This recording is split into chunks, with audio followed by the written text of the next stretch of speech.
quando a gente fala de feminismo, eu sei que é polêmico e é tocar aí em feridas, mas a gente tem aí, inclusive, esse patriarcado, que a gente chama de patriarcado, esse modelo de sociedade pautado em funções pré-determinadas, né, de que o homem seria o provedor e a mulher ficaria em casa, ele acaba afetando as relações sociais, as nossas relações atuais.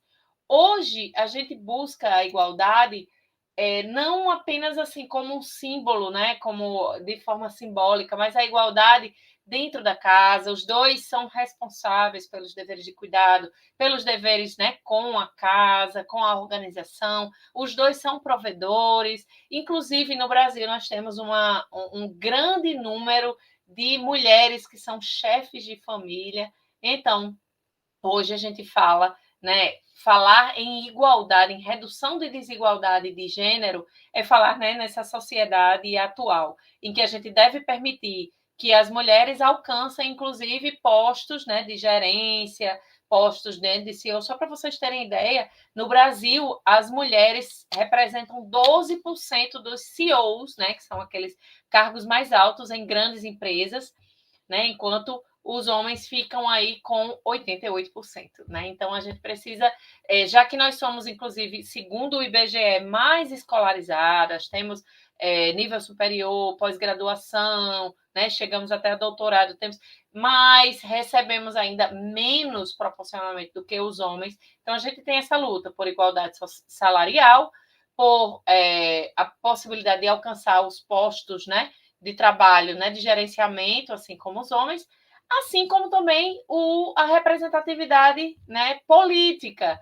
Hoje, ainda no mundo, nós temos representatividade de cerca de 30% das mulheres ocupam, sejam cargos no legislativo, no executivo. Então, a gente tem 53% da população mundial é feminina, mas temos aí apenas 30% de representação política. Então, é uma luta em diversas esferas. E no campo tributário, o que tem a ver, né, esse movimento por redução da desigualdade de gênero com o direito tributário?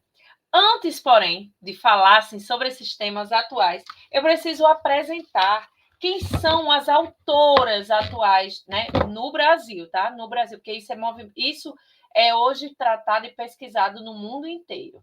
No Brasil, nós temos diversas autoras, né, diversas doutrinadoras. Eu ouso dizer que eu tenho aqui praticamente todos os livros que foram publicados sobre o assunto.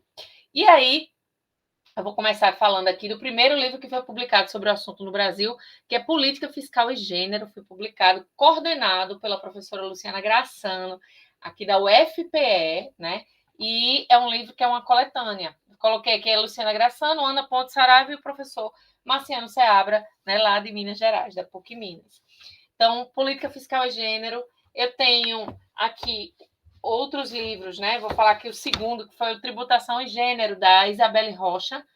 No livro da Isabelle, ela fala sobre tributação e gênero na perspectiva relacionada ao imposto de renda.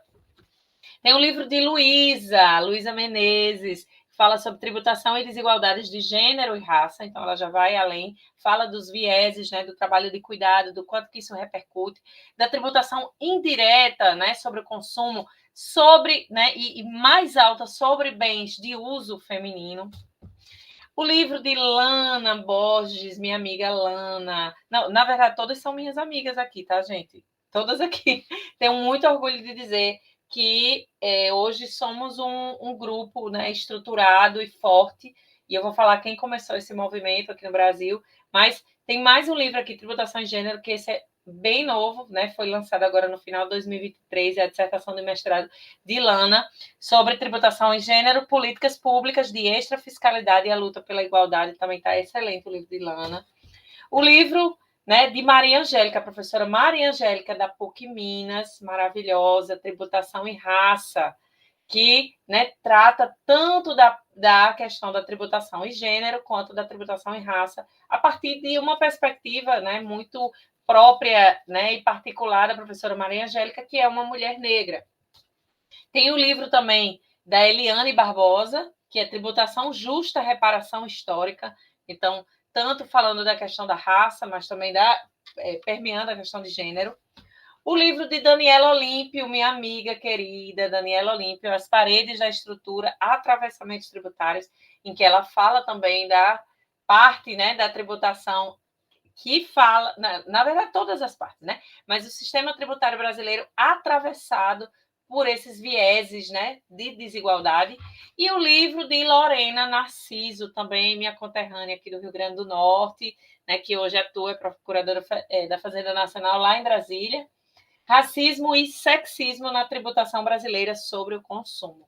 Então, esses livros aqui, né, formam aí a nossa biblioteca, né, do que a gente tem acompanhando aí esse movimento mundial. Depois eu mostro para vocês, mando para vocês esses títulos, mas eu não posso deixar de mencionar aqui quem começou o movimento da tributação em gênero no Brasil, que foi a professora Tatiana Piscitelli. Recomendo o livro dela. Esse aqui é a primeira edição, mas ela já está na terceira edição.